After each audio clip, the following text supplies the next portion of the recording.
Oke, gejala seperti apa sih yang aku alamin kemarin waktu aku kena batu empedu di tahun 2024, waktu itu pas bulan puasa teman-teman semuanya. Jadi pas aku lagi puasa teman-teman, perutku itu sakit. Sakitnya awalnya normal, kayak kita sakit-sakit lapar aja. Tapi kok lama-lama sakitnya perih ya, kayak kita asam lambung.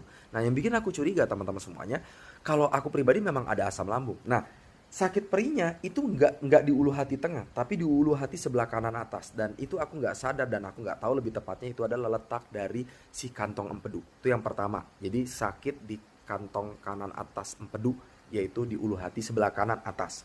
Terus yang kedua teman-teman semuanya, ketika aku makan, bahkan nggak makan minyak pun seingatku waktu itu, aku bawanya kayak reflux kalau bahasa kedokterannya, reflux ini ya, mau muntah. Jadi bawahnya tuh kayak mau naik gitu loh. Bahkan aku ada minum air putih aja teman-teman semuanya, namanya kita kan kalau sakit kan perut pasti minum air putih ya, minum air putih hangat, minum air putih biasa, mau muntah teman-teman semuanya. Makanan masuk sesendok muntah, makanan masuk sesendok muntah, muntahnya sampai beberapa kali. Dan ketika muntah, itu nomor 2 muntah ya, nomor 3 nih. Ketika muntah, yang aku bingung adalah muntahnya bukan bau busuk seperti asam lambung. Tapi muntahnya adalah seperti kayak ikan tongkol mentah dan warnanya ke kuning ke hijau-hijauan. Jadi kuning kuning kayak kuning kuning kunyit gitu loh, Anda tahu ya. Nah, itu pas aku cium baunya itu kayak si ikan mentah. Sama teman-teman semuanya ketika di hari ketiga aku udah bener-bener sekarat banget ya waktu itu ya.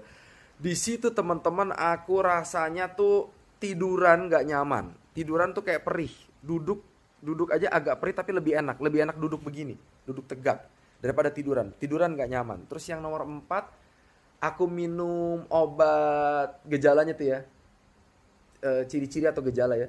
Minum obat asam lambung nggak sembuh ya, itu yang keempat ya. Terus yang kelima teman-teman yang aku rasain lagi di hari ketiga, hari keempat aku mohon maaf moncor dari belakang. Jadi BAB terus keluar terus dari belakang dan itu cair.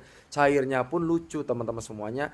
Cairan yang ada di apa namanya isi perut kita. Jadi bukan makanan yang keluar. Makanan ada tapi sedikit, tapi lebih banyak cairan-cairan isi perut. Bisa kebayang dong teman-teman itu tersiksanya seperti apa, bahkan sampai belasan kali dalam satu hari. Nah kalau teman-teman udah ngalamin kayak gitu ya harus segera berobat. Kalau enggak nanti batu empedunya tambah parah dan peradangan dan ujung-ujungnya mohon maaf bisa pada kematian juga teman-teman. Makanya waktu itu aku berobat ke dokter tapi karena disuruh operasi aku nggak berani, aku akhirnya cari solusi lain, ketemu sama temanku yang memang punya penyakit yang sama dan dia ngasih tahu untuk konsumsi herbal yang memang dia juga pakai. Dan alhamdulillah hanya dalam waktu 1 sampai 3 bulan aja udah mendingan dan bahkan batu empeduku sudah berkurang dari 5 total jadi tinggal 1 dan dokter udah bilang nggak perlu operasi lagi. Alhamdulillah.